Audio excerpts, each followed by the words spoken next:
They like Sorry, go ahead. they're like, "Oh, you shouldn't swear in your application." I was like, "Oh." Yeah. Nope. Politicians aren't a fan of swearing. I forgot Oh, yeah. that. Yeah, there's a lot of optics to that. Well, luckily in tech, we don't really care, so you can say whatever you want. Swear like a sailor. Yeah. Just to give a little context for anyone who's tuning into this later, this is the Plenty office hours. We're basically just talking about tech, specifically the Plentico web framework. But I think there's going to be a lot of coverage of just like basic website concepts. So things like Svelte and HTML and that kind of thing. So yeah, I don't know. Ben, you usually have a lot of questions. Do you want to just like fire questions? Ali, if you have questions as well, I'm happy to just like answer anything that I can and hopefully. I do kind of have questions. Yeah. So we're thinking of making, or not we, I, with Mhm. maybe some help, might be thinking of making this kind of plenty tool, Mhm. where if you have a component of a HTML and CSS, and look, it's kind of impressive what they've done with Code Stitch in that they've made it so the HTML and CSS you can copy paste it and the code won't break. It's completely separated. I don't know if you've heard of Code Stitch. Yeah, Ben was actually showing me Code Stitch a while back. Yeah. Yeah, pretty cool. But anyways, you don't need Code Stitch. It's just a schema. Mhm.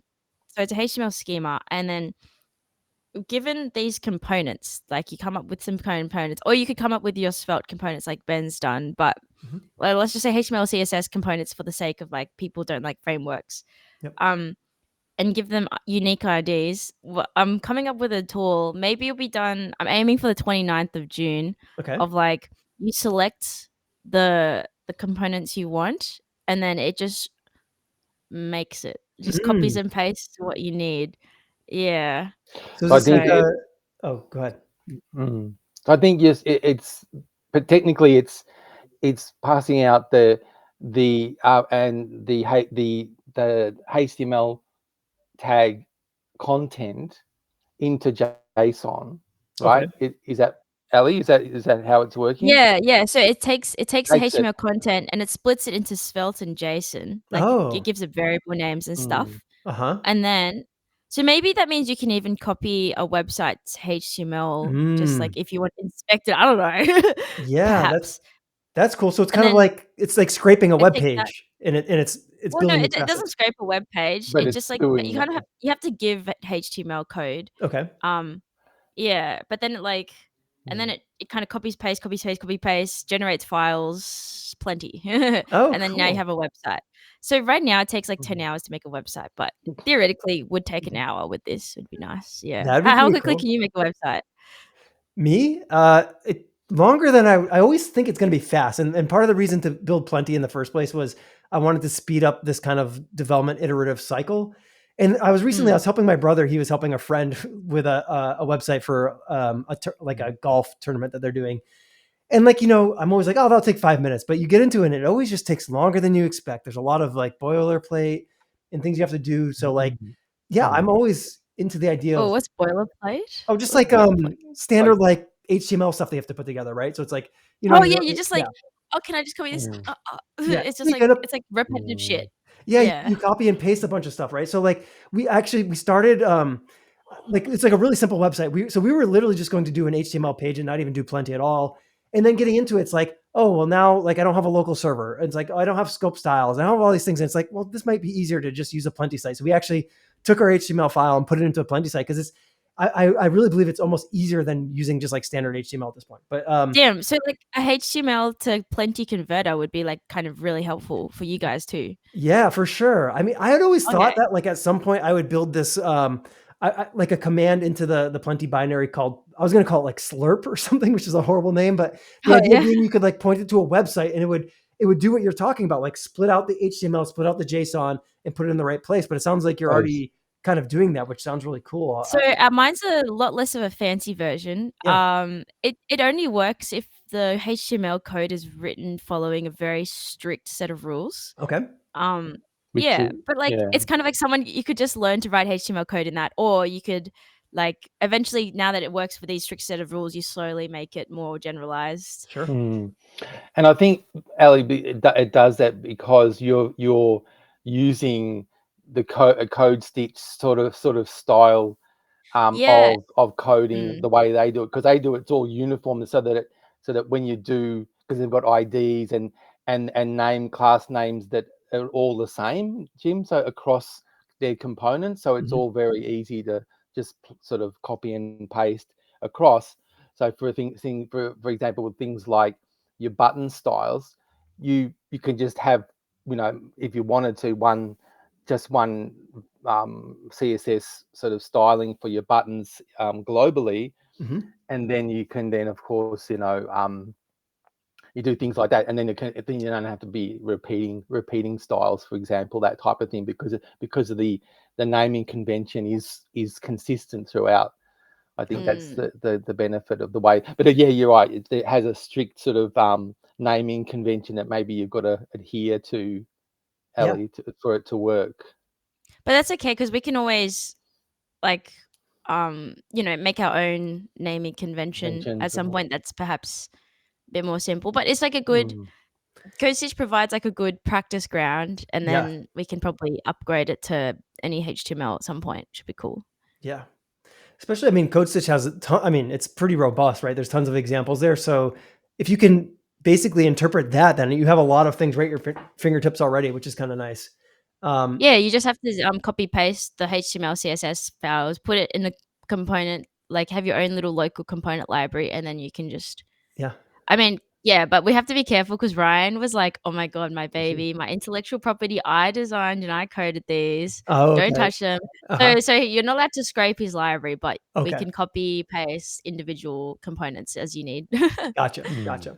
Yeah. Um, and so mm. is your tool, Ali, is it like a command line tool that you type in, or is it like a web interface? Oh, What does it look like? so I'm not like this. I'm like a baby engineer, man. Mhm. I spent 2 years in the Navy instead of learning technical skills. So, uh, so I would say it's just like, do you know Google Colab Python files? I mean, I can kind of figure out what you're talking about. I know Python files. I don't really know much about Google Colab, but It's like a It's Jupyter just a notebook. space. It's oh, just okay. Yeah. like a Yeah. Okay. space. Yep. Yeah. Fair. Mm, Yeah, so mm. it's like Right. a very simple Google interface in that you have a drop down. You're like, okay, this one, and you could code it, but like this is just making it a bit more, you know, Yep. somewhat user friendly, which I'm sure developers aren't used to. Yeah. Yeah, So you don't have to yeah, set and up so your you click. environment, basically. Yeah. That makes sense. Yeah, so Oh, I just sorry. go into Google Colab. It's all set up. Click, Mhm. click, click, click. Change, choose components, choose IDs, and then it should let it out. But yeah, I've been working on this. I'd probably say like I split it up, but I'd probably say overall aggregate, I've worked on it for about a month, Yeah. and then I reckon 2 weeks with the help of my developer, maybe we could get there. We'll see. We'll see. Cool. Yeah. Well, once you feel like you have a demo ready, next time we do one of these office hours, it'd be cool to take a look and see it. Oh my god. Well, my aim is to have it done by the 29th. Okay. Just Cool. because I was like, maybe by the end of the 9th would be good. So Yeah. maybe we'll see. We'll Mm, see. Awesome. I'm only planning to use it as an internal tool, so that had no intent of like, Sure. well, I don't know. I was Well, just you know, you like, could, I was yeah. just hey, it's not my problem. Yeah. Yeah. No, I Yeah. think that, I mean, mm, that's the reason why I built Plenty, was to solve my own, scratch my own itch. So I think, yeah, I mean, obviously Yeah. do what you want with it, release it or don't, or sell it or whatever you want to do, but it sounds Yeah. cool. Yeah, oh, mm. thanks. Yeah, as I'm glad to have your approval as the Plenty person who made Plenty. Yeah, makes me happy. Yeah, no, it sounds really cool. I mean, it's Mm, right in like the idea that I wanted to do is basically make these things quicker, more repeatable. So you're doing the mm, exact thing that was my goal to begin with too. So I think that's really interesting. Mm. mm. That's good. Um, I actually, so my question really, Jim, is just Mhm. around more about schema, Okay. um, markup schema, Yep. and why you know how we last time you sort of showed me, which was really cool, just to be able to tap into the metadata from, say, the JSON Hmm. data files, and then bring that in dynamically into the head, I think it is, or the HTML, yeah, into the head of the document. And it is in the head, I think. Hmm. Anyway, and that's really cool. Um, But then someone was in Reddit. They started talking about what is it called? It's called the LD plus JSON. It was which is maybe like trying to be a standard for schema. Okay. Anyway, and they were sort of saying I can sort of share, and there's sort of like some boilerplate, and it's sort of trying to I guess describe your site and then your pages, I guess, Okay. more generally. And I just thought I'd like to try and maybe incorporate it. It sounds like a bit of a standard or a good practice anyway. Sure. About how to define your pages. So and what I was thinking of how I could then probably use it to incorporate what I've got and then and this type of schema into the script tag. I think it usually is put. Okay. Can I just share my screen and I'll just show you an example? Sure. I'm just scrolling Reddit and I just find this thing because I'm trying to find if there's a Plenti-CMS like subreddit, and then it just says spelled kit needs a CMS 2 months ago. Yeah. Yep. People are taking a lot of different approaches to how to handle this, and there's some cool stuff going on. I mean, we even I think Plenti as a CMS works really well for static website page editing, but some people need like users and permissions and private data and those kind of things. And I think solutions like Pocket-Base work really well for that. We built a couple projects using that. Yeah, Pocket-Base. It's like it's a very simple Go based like database backend with permissions and authentication and that kind of stuff. It's cool. I've been using it for a couple projects. I think open source backend for your next SaaS. Oh, so this is like a way of building an app and not sharing the code with everyone? Yeah, so like if you have private data, and just as a little side, and Ben, sorry, I don't mean to cut off your thing here, but so like if you have so Plenti right now, like if you're just using it as a static website, everything that goes to the browser is potentially public information, right? So what do you do if you have to make commerce payments, or if you have private CRM data or whatever? So basically, you'd want a database backend like Pocket-Base. And then you could have authentication that provides that. And essentially you communicate between the database backend and your front end Plenti site using the SDK, the software development kit. It's basically an API through JavaScript that you use to interact between the two. And we built this thing in Plenti called shadow content. And so essentially what you can do is you could actually have a web page that is mostly public that you edit through your Plenti CMS. And you could have fields in there that are shadow content that don't actually get saved to the JSON. They only get saved to the Pocket-Base backend. And that way you have this hybrid thing where you look like you're editing one form, but you have private and public data. So, I mean, it's a little bit deeper of a concept, but that's possible. And we do it in a couple of sites that we built. It's really cool if you could. Yeah. I mean, it's obviously a little bit, you would only do that when you needed to have that sort of like maybe shop data or data that you didn't want. I don't know, like it's going to an API or something like that.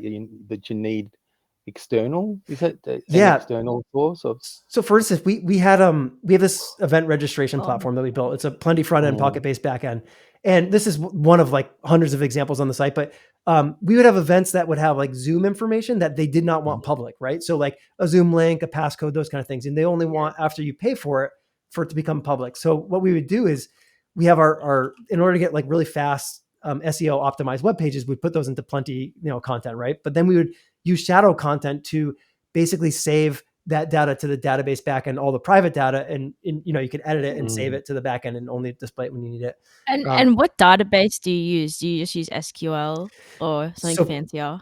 So no, less fancy almost. Yeah. So a Pocket-Base uses SQLite, which a lot of folks think is only used for like testing and mobile and that kind of thing. But there's this mode in SQLite called write ahead logging, WAL, and it actually allows you to do things that handle a lot more robust user traffic. So we have, our app has like tens of thousands of users in it. I don't think that many are always authenticated at one time, but it handles a pretty robust workload of people reading and writing and doing a lot of things. So it's all SQLite. So it's definitely possible.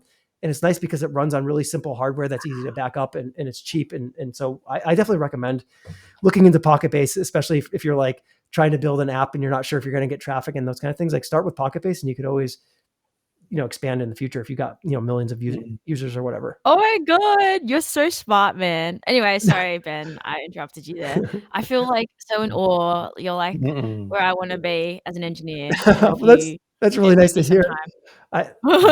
I I think honestly, everyone's just figuring things out as we go. I mean, we're no different. Like my team, I have another guy on my team, Steve. He's great. He's an amazing engineer. So the thing is, everyone always seems smart. Like, trust me, you're very smart as well. Like, it's just everyone's figuring things out. So, yeah. Yeah. So yeah, it'd be good to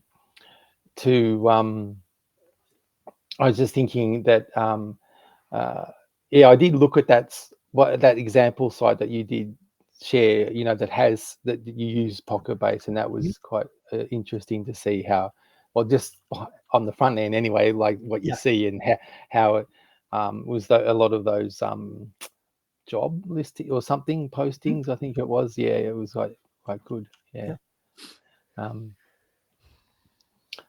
Maybe I'll just go back to Sorry. sharing. Sorry, Ben. No, I sort of found, I think my glasses on again. I just found the site, and I just go back to sharing on it. No. Okay. Share screen. Maybe I should put it on my other screen, but no, it's okay. You might see yourself for a sec, Jim. Okay. And then, okay, so I think this is the website. Okay. For JSON for linking data. So it sort of just defines the properties of the site, and maybe it's starting to be trying to be like a best practice. I don't know, but they have a bit of a playground where you can sort of play around with the data. You can put data in here, JSON, and then it sort of gives you a schema. But there was this post in one of the Reddits here in Code Stitch, and anyway, someone was just offering an example of how you might do it for a general page. Site. This is a site-wide one.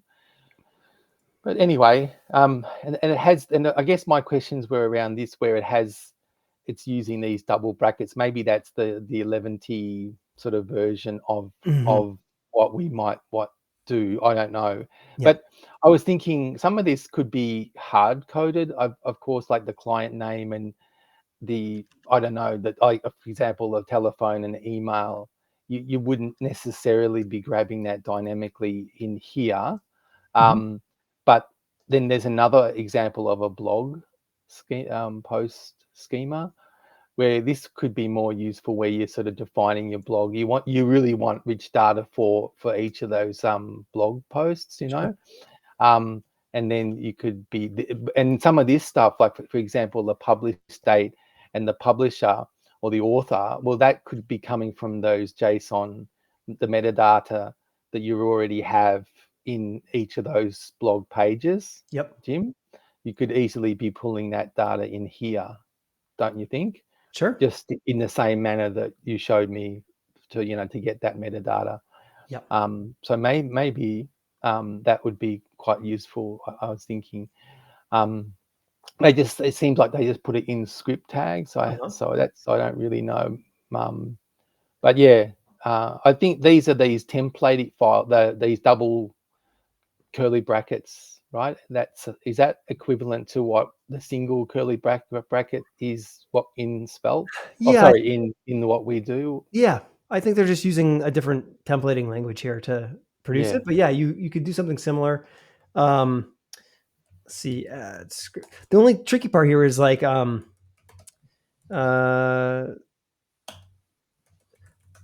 guess you'd want this in, so Svelte like has this concept of script tags that they look like script tags, but they don't really act the same way. So you just want to make sure that you're actually getting like a normal script tag, right? So okay. So I'm just looking this up real quick. Oh, okay. Yeah. See, this is kind of one of the things that Yeah. Okay. So this here, I can chat this to you. I might just stop sharing so you can. Yeah. I'm just going to put this in the chat, Ben. Okay. It's Reddit post talking about like adding normal script tags. So some people will use like this svelte head concept Yes.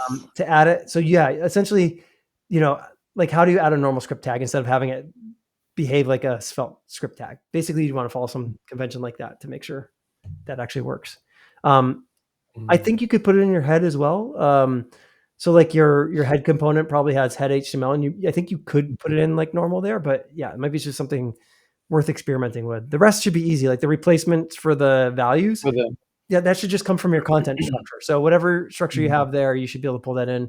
You wouldn't do the double bracket, you just do a single bracket instead. single brackets. Yeah. Oh, that's good, because it would just be because if you're making, that data accessible, I mean, to the web page, I mean, the search, optimization thing might help. I'm just Yeah. thinking, better, more structured data, and it's easy to scratch, like, what do they do? Crawl and find. It might improve the page, and what they're trying to, or you're trying to offer, and it's clear to Yeah. people what it is. That's all.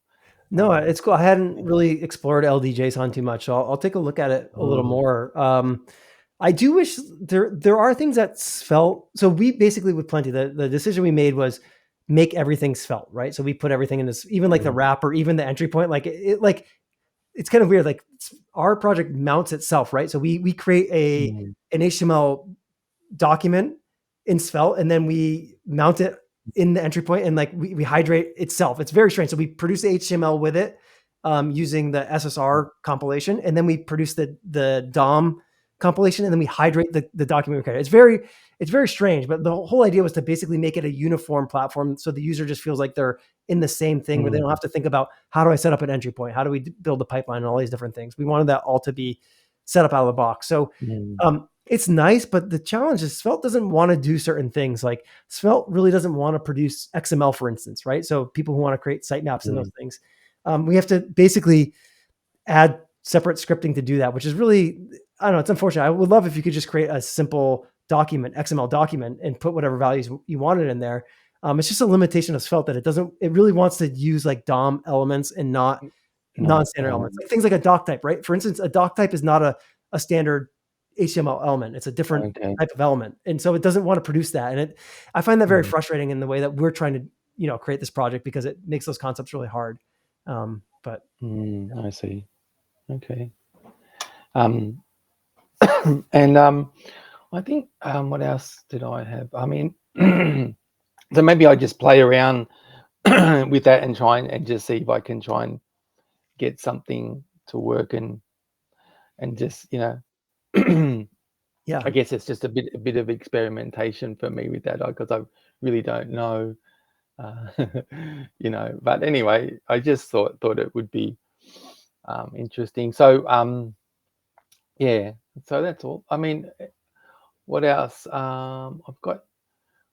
I don't know if I've got my list of questions, Jim, over here. Yeah. I mean, I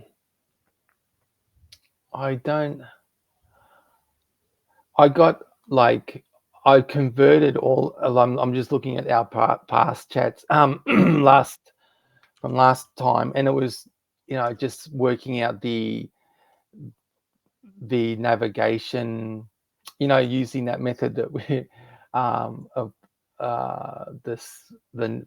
for getting the links and stuff, and that all works. I converted everything over from the other sites. Yep. Which And is that really was nice. like adding like active classes, right? So basically like highlighting what your active pages. I think what we previously, you were doing like an on-click event to get it. And I had tried very similar things. And I think what we ended up doing was getting the content source. So there's a magic prop in Plenty called content. It tells you all the metadata about the page that you're on. And essentially what you're doing now is you're saying, is this the path I think it is? If it is, give me the active class. And you're just assigning some CSS to it. Yeah. Yeah. And the advantage there is if you come into the website sideways, some people call it. So like if you Google a page and you're not coming to the Exactly. homepage, you still get the highlight, right? So that's one of the benefits. The benefits, yes. And I also, and it was really nice because when I went back and did it for that Capital Tigers, that last website I sort of developed, Yeah. there was, a couple of pages where I think it was for the store page where I wanted it to be be active for, okay, so in the nav, the store page to be active when you're on the sort of the entry page, Mhm. but also remain active when you click on any of the Yep. article pages as well. And so I put an or operate like those Yep. in the svelte. So that was really cool. So I just mean that I was able to set it up so that it actually recognizes either Yep. if you're on one of those pages or the actual top level page of the articles or of Nice. the blog. So that I thought that worked really well. I thought, because I had to think through that, but it did work really well.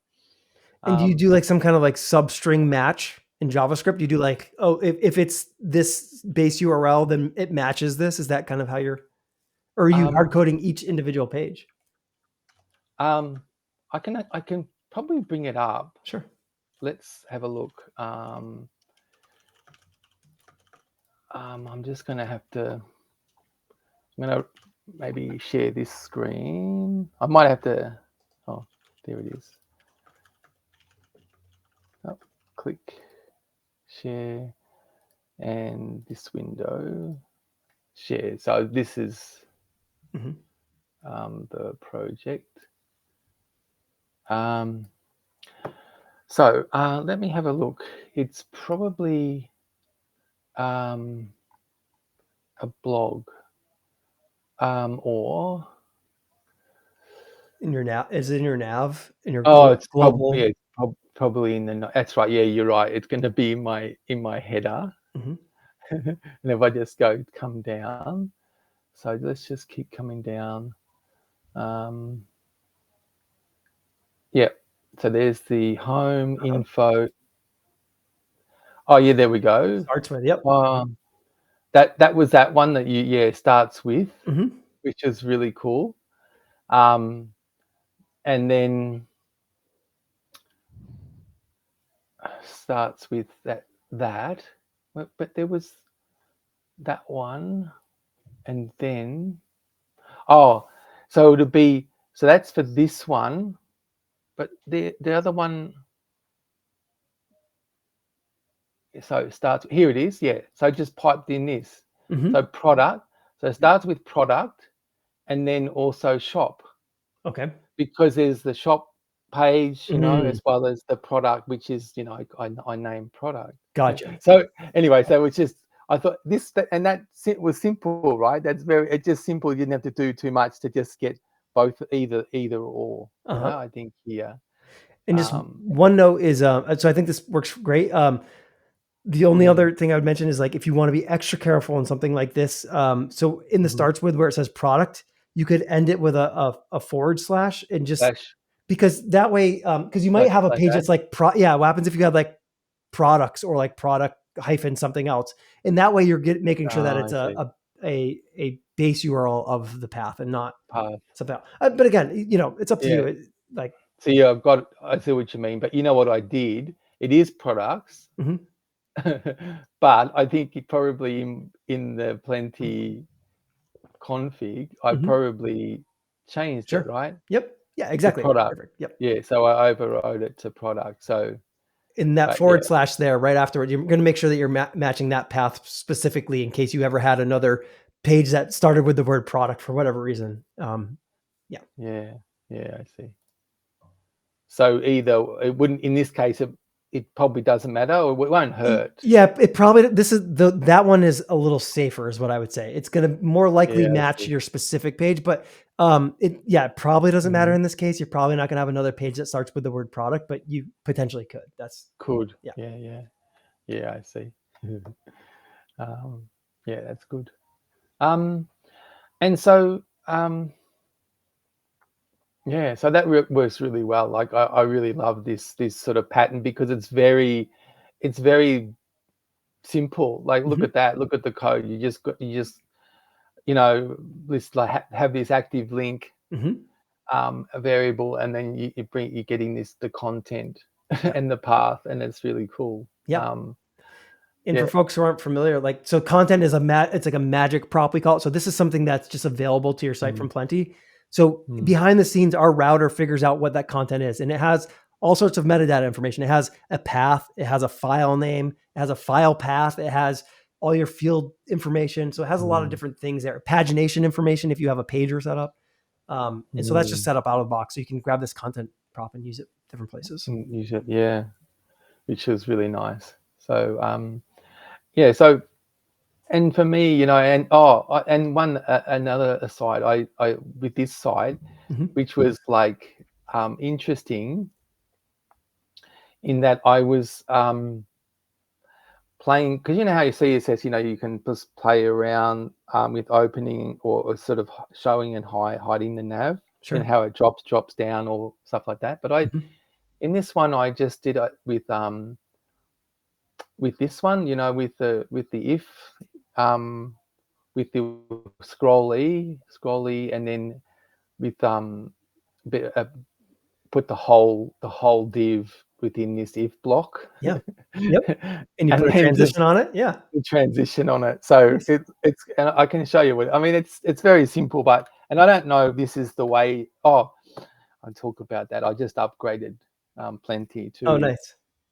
this is gonna maybe remind Ali to do the same, Yeah. because you might forget. It's not an automatic thing. You've got to go, Yep. keep Was it a track. Plenty upgrade? Um, Yeah, if you install with Homebrew, you could do like a brew upgrade. It depends on how you installed it. You can always also just download. Oh, I did homebrew as well. Wait, Oh, what was nice. it? Brew. Wait, was it brew hang on, I'll just. Plenty upgrade? It Is was that yeah. right? Okay, Blue nice. Plenty Wait, no, upgrade. brew upgrade Plenty. Yeah. Blue upgrade Plenty. Yeah. Okay, I think nice. you just shared something, right, Jim? Anyway. Oh, I think that Ali sent. Oh, Ali, is it? Okay. Yeah, I'll just confirming. Yeah, yeah. Yes. So this is the site, and then so yeah, like see that this little top section above that. So that just basically like Nice. just goes up and down. I mean, Yeah, that's like exactly the Svelte way to do it, right? Like, yeah, yeah. you use a But you Svelte can do transition and Oh, wait. When you scrolled it, wait, it disappears? yeah, Oh, it became smaller. yeah. No, it fully It goes. just hides Oh, it. that's the transition slide thing. Yeah. Mhm. Oh, that's But nice. I mean, usually like it's done in CSS. I mean, well, it can be, Sure. Yep. Um, but I just was looking at an example and I thought, oh, maybe I should try that in doing it in a spelled way. Yeah. Because I want to do a lot more of these, learn a bit more about spell, and that's what Mhm. I'm trying to Sure. incorporate. Because I've seen some really nice examples where you can actually have a lot of transitions. I hate your laser thing. Thanks. Yeah, I'm still waiting for the to meet with, because this is like a non-profit. Uh-huh. Just meeting with them later this month to get their feedback on it. So it's a bit slow. It's been a while in development, but Sure. it's sort of that's what happens sometimes. But just that you like where you um yeah, like using the if blocks sort of in Svelte to actually trigger transitions. Yep. Like, so a bit like, something animating here, and as you scroll down the page, I saw an example of it. It was really cool. Different elements and blocks appear and then or move and transition around just based on if blocks, Yep. spelled if blocks, and it was just really cool. And I thought, wow, that's really powerful, just without even going into CSS and doing it that way or anything more, Yeah. sophisticated. But this was a nice use of that. So yeah, I'm gonna try and do more of that sort of stuff if I can. Yeah. Yeah, no, it's cool. I mean, Svelte definitely like it allows you to do these things with a minimal amount of code. Obviously, it's all the trade-off is that it's all these little nuanced svelte style ways of doing things. It's not like Things, yeah. like exactly standard, but it's using standards on the back end. It's basically just Mm. it's removing a lot of like the extra work that you'd have to do it. And it's you can Yeah. definitely do transitions really easily right off, because basically what it's doing is your Mm. your compiled components are doing operations on the DOM, right? The document object Yes. model. So basically, like when it's adding something to the DOM, it's appending an element, and then it knows Mm. to run that transition when it just like is being added to the DOM, and it will like transition in, transition out. Yeah. Yeah, it's kind of Well, nice. that's right, because and it sort of goes in reverse. So if you just with that scroll E, if you just go back, Mm-hmm. it does the complete reverse of what it was doing Yeah. going forward. Mm-hmm. So it's really cool, like really good for like it reminds me of like that the change with page transitions and stuff where you sort of the things transition from one state to another. Yeah. But yeah, And that window it's good. object's nice too, because you can pick up like scroll events and different things like that. So you can Mm, just like do what you did. Yeah. Say like Y is greater than 200 and run a transition. It's nice. mm. So maybe while I'm here now, I can show you that news page. Mm-hmm. So that's active, Yep. and that's the overview of those Yep. posts. But then if I go into it remains Yep. it Nice. remains active on any of these pages. So that's really nice. And Yep. also it actually oh, maybe I didn't do it for that page. Mm. So it's not when it's on when it's on a page, Mm-hmm. I haven't made it active down here. Gotcha. Anyway, so I could have a look at that. But any of these pages, you see, it remains. Oh, nice. So at least it's sort of because if you're down the bottom of the site and you're going, well, where are you Uh-huh. and what page you're on, it's good to be able to have that active as well. So Yeah. anyway, but yeah, the news page it works on that one, but I didn't do it for the Sure. footer. Yeah. Yep. Yep. But yeah, that's good. But yeah, so this is all nice. It's all nice. But yeah, good. Right. Yeah. Yeah, the site looks awesome, Ben. Like you're doing an awesome job with this. It's beautiful. I mean, you have like a membership, news, and a shop. That must have been like pretty hard to dev. Well, but not with Plenty. Like all this sort of stuff. I can show you that this is just a collection of it's just a folder. It's a Mhm. content. What you call it? A content type Mm-hmm. Yep. with many subtypes. I don't know how you might define it, but And then how um, would someone buy it? Can they actually oh there's an Apple Card as well? yeah. So this is all just front end. It's not linked to anything. It's not Oh, linked okay. to anything. But I just mean the actual like you can see the nice titles for each of those product pages. You can get it working really easily. I think I just mean in Plenty, it's really easy That's compared so to good. maybe some other sites, I would say. But Yeah. My um, ultimate goal, there's this awesome project that has kind of lost steam like many years ago. It was called Go Commerce. It was something that Netlify had created. And so what they did, it was really cool concept, but it has lost steam. I feel like the company's just not interested in mm, maintaining it. And the idea was you could create products in very simple markup, like we're doing with Plenty, right? And then the challenge with that, when you actually do checkout, is normally if you connect to Stripe or PayPal, you have to have some kind mm, of secret that goes between, and if it's stored in the client, then it's not mhm, secure. And so how do you do these payment interactions and keep things secure? And the way that they got around it was essentially what they do is when you put some metadata in your product page, and so when you check out, you send a request that has mm, some metadata, and then what the GoCommerce solution does is it actually goes back to your URL and it crawls it and confirms that the request that you made matches the metadata that's there. Because otherwise, for instance, if I was a developer, I could tamper with this, right? So I could go to the Cloud Candy snowboard, instead of $785, I could say this is only $3, and I could check out, and if it didn't verify it, mm, I could manipulate the price of the product.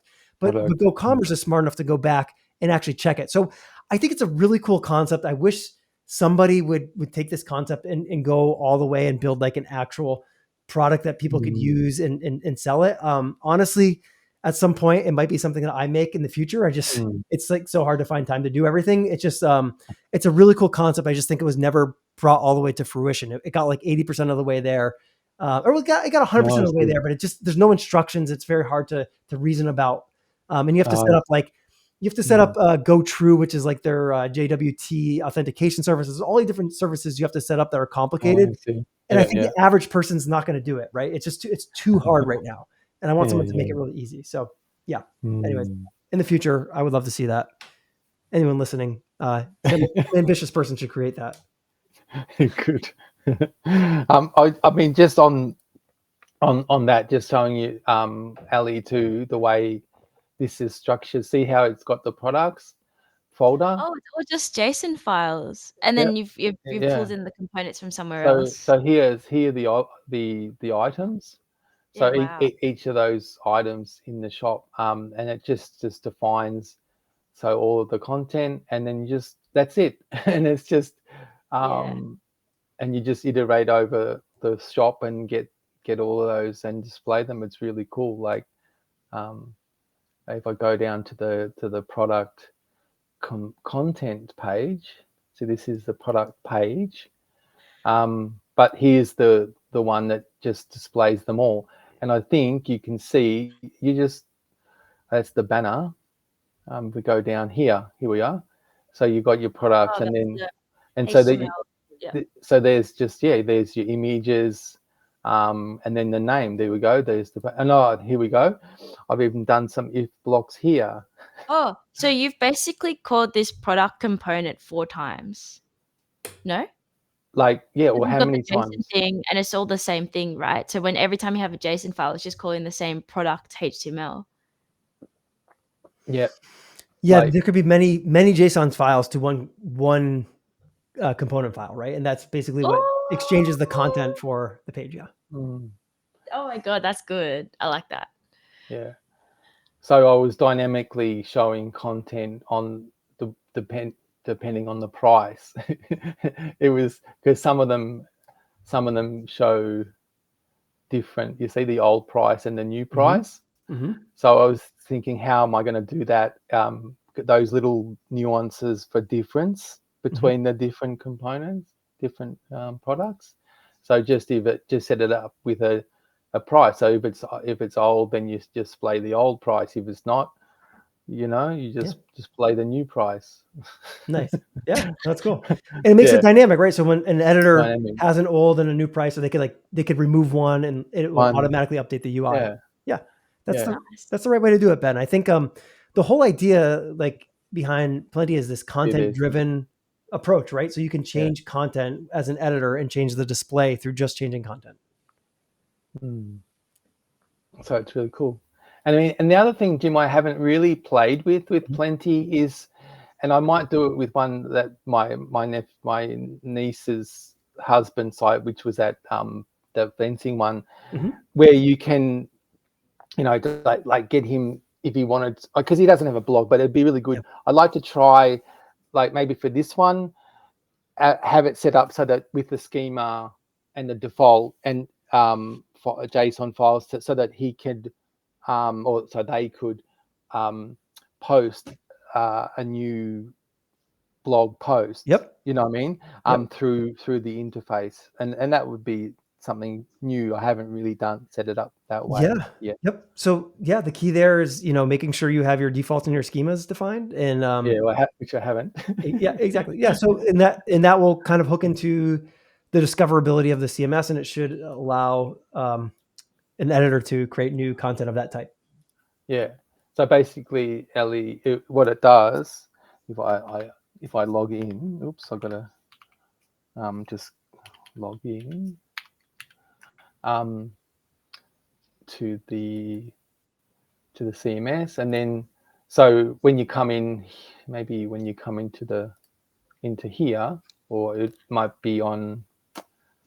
How would you do it? Yeah, you probably do it on this page. You probably set it up on this page where you can add.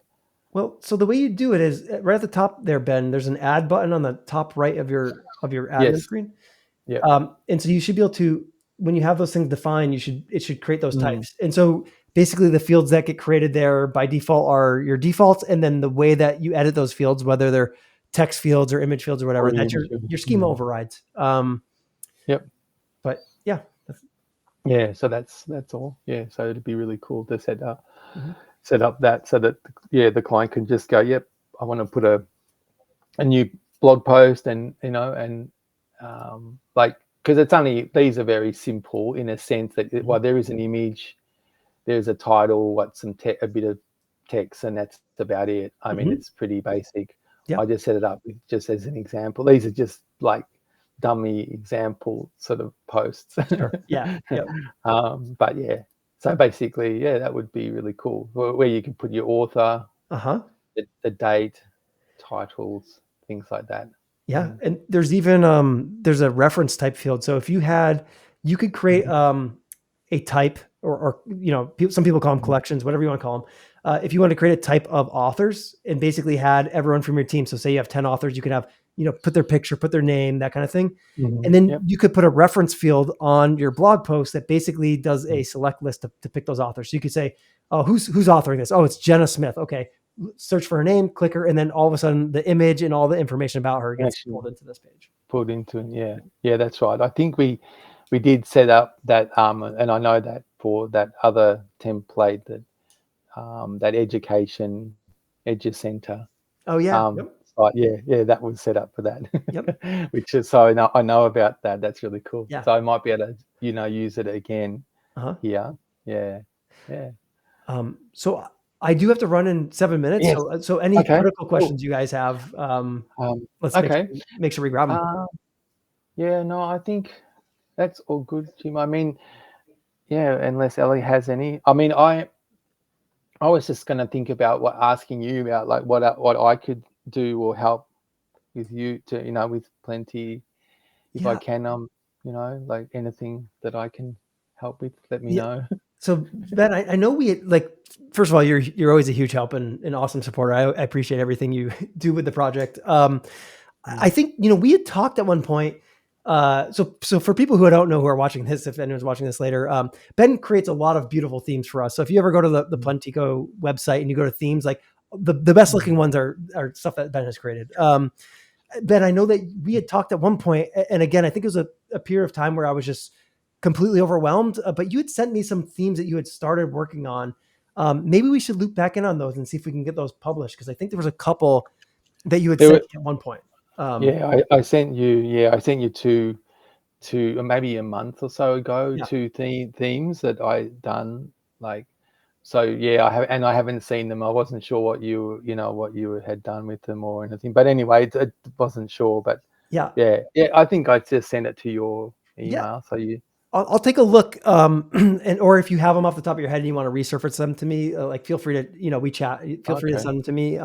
Cause yeah, I think it'd be great to get those on the website. I mean, the more options we have for folks as starting points, I think just the easier it is to adopt some of this stuff and get people up and running. So, yeah, I think Yeah. that's Yeah.